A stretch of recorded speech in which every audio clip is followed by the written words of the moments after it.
needed any more proof that this NBA season is certifiably nuts, then the firing of Mike Malone with 3 games left in the regular season is the last straw.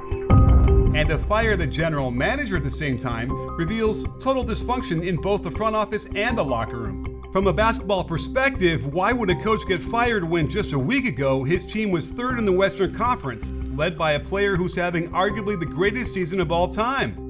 After all, it was Malone who noticed a weak-looking and slow 20-year-old Serbian center and decided to make him the starter for the second half of his rookie year, propelling Nikola Jokic into the pantheon of all-time greats a few years later.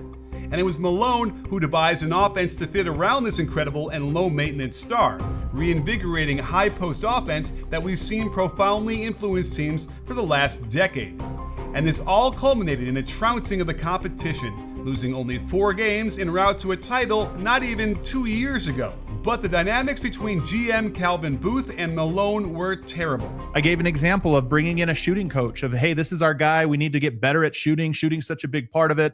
Put him in the gym. Mike Malone said, I don't hire that guy. You hired him. That's not my guy, and I'm the coach. It even sounded like Malone was concerned that the shooting coach was a spy for the front office, and that's really no way to run a franchise.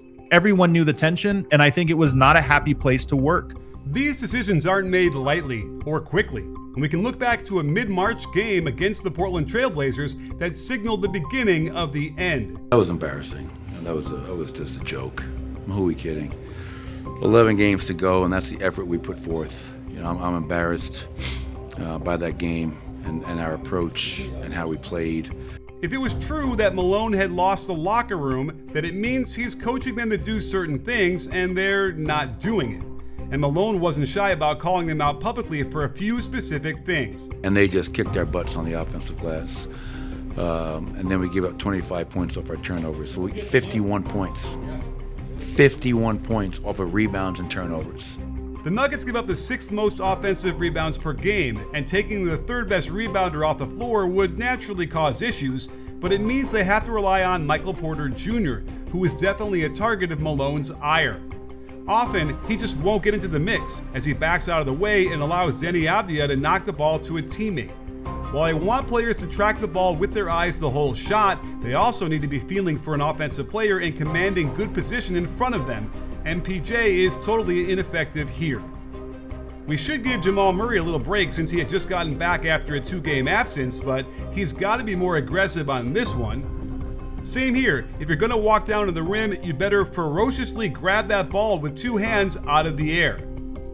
If we're going to look at turnovers from this game, you don't have to look too far to figure out who Malone was upset with, considering Russell Westbrook committed 9 of the 20 total miscues, and you might want to avert your eyes if you get motion sickness.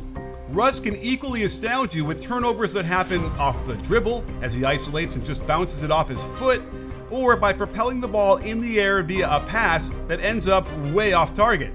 In fact, Russ could very well lead the league in passes thrown out of bounds, typically by getting stuck up in the air. Remember, I'm a coach, and I see the game through that lens, and to see a professional guard consistently get going too fast, get caught in the air too often, and literally deposit the basketball into the hands of a fan have got to make you think this was a primary reason for their struggles, especially if he's going to light them up like this both publicly and privately. I don't know what our guys are thinking. It's not my job to evaluate how they take things. My job is to be honest, and sometimes brutally honest. And tonight, it was a brutally honest message, and the guys that are full won't hear it. You know, they'll say coach is tripping. So we'll have to show them the film. And I said, if somebody disagrees with me, please speak up. And nobody said a word. The fact that nobody spoke up speaks volumes, as a team with solid leadership would definitely have someone say something in response to Malone's critique, usually to back up the coach and implore his teammates to focus up. As for who he was talking about that doesn't watch film, based on how he plays, I'd imagine Russ was one of those guys. I also have to imagine Malone has tried to get Westbrook to stop going so quickly and being so aggressive, since it disrupts everyone's rhythm so much. But it appears Russ will simply not listen. But hopefully you'll listen by downloading Prize Picks, the best place to get real money sports action. On Prize Picks, you can mix and match player projections from different sports, combine your favorite baseball players with players from basketball, hockey, esports, and much more. Use all the knowledge you get from me, like how Russ can impact the game with a brand new coach and possibly a new role, to make your picks and increase your opportunities. The playoffs are almost here, so download the app today and use code CLNS to get $50 instantly after you play your first $5 lineup. Prize Picks, run your game. One of the biggest differences in terms of stats from last year to this year is turnover percentage, as they've gone from 9th to 16th. I could easily see Malone getting in Russ's face after some of these, even though I have to admit some of them are so outrageous that they make me laugh out loud, but it could easily lead to a locker room issue. To make matters worse, Russ has struggled so mightily in the post that you have to imagine by this point in the season, Malone was telling him to cut it out, and he continued to post up anyway. Of the 62 players who have posted up at least 30 times this year, Russ ranks 62nd and turns it over in the post more than any other player except for Mikal Bridges. There's a certain vibe that Russ teams tend to have, and it's kind of captured in a play like this where he threw a terrible pass which again ended up out of bounds, but then proceeds to blame the referee for it, which is simply a bad look when everyone in the arena knows who was responsible. And for a low-key guy like Jokic, I wonder how that affects how he plays. And of course, in the midst of the unraveling of the season, we got an epic finish to what could have been the greatest display of offensive box score output in the history of the game, Jokic's 60-point triple-double, in which they battled in a playoff atmosphere and wrestled the game from the Timberwolves, putting themselves on the precipice of a huge double overtime win with gigantic playoff implications. We got another example of what are just astoundingly bad turnovers when, to start the first overtime, he fumbles his dribble after touching it with both hands. That means he can retrieve the ball, but even a high schooler knows you cannot dribble it again. And it truly appears like he either doesn't know the rule or he didn't realize what he did. There's been reporting that Mike Malone didn't hold Russ accountable enough for plays like this, and when you see how unstable he makes the game with these types of plays, it's no wonder Calvin Booth feuded with Mike Malone over playing a guy like Jalen Pickett more. Pickett is a solid player who can shoot the ball well and will play within himself, and as a 25-year-old second-year player, understands how to limit mistakes and play within the flow.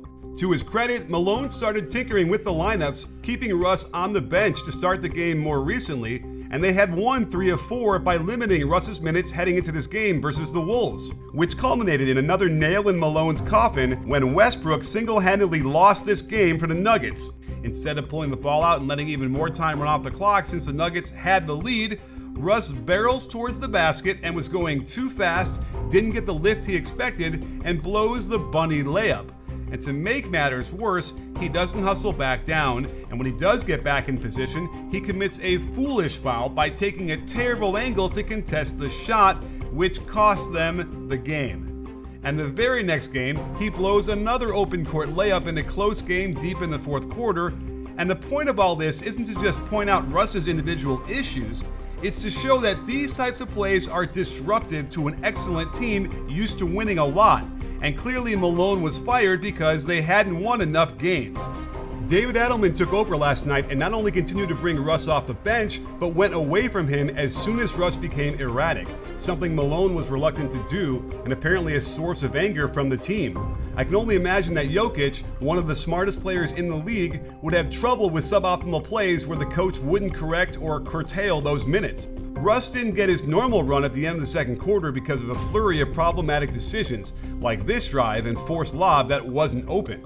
And then he attacks in transition with a large Euro step where he's got to jump off the right foot and shoot it off the right hand under duress, which doesn't get near the rim.